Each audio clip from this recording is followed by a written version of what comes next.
হ্যাঁ, হ্যালো বন্ধুরা, ছোট ভাই। তোমরা আসলে এই অঙ্কগুলো নিয়ে খুবই সমস্যায় পড়ো, ঠিক আছে? যে 1,000 টাকায় 5 বছরের মুনাফা 100 টাকা হলে মুনাফার হার কত? তাহলে দেখো, আমরা একটা সূত্র জানি, I = P/N, যেখানে আই হচ্ছে কি, আই হচ্ছে মুনাফা, পি হচ্ছে আসল, আর হচ্ছে মুনাফার হার, আর এন হচ্ছে কি, তাহলে সময়। তাহলে প্রশ্নে দেখো, এখানে পি হচ্ছে কি 1,000 টাকা, পি হচ্ছে আসল বা প্রিন্সিপাল, প্রিন্সিপাল কত? 1,000 টাকা। আর এন হচ্ছে কত? এন হচ্ছে 5 বছর। ওকে, এন 5 বছর।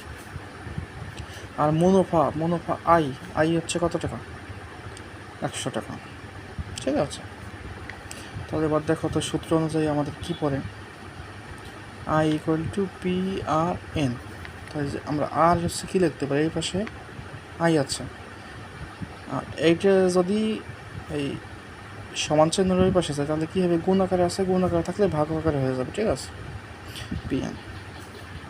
তাহলে আমরা বসে এলাম, মুনাফা কত? 100 টাকা, প্রিন্সিপাল কত? 1,000 টাকা। ওকে, আর এন হচ্ছে কত? 5 বছর। তাই দেখো তো আমরা কত পাই, 1/10, তার মানে হচ্ছে 1/50। ওকে, তার মানে কত আসে একটু বলো তো।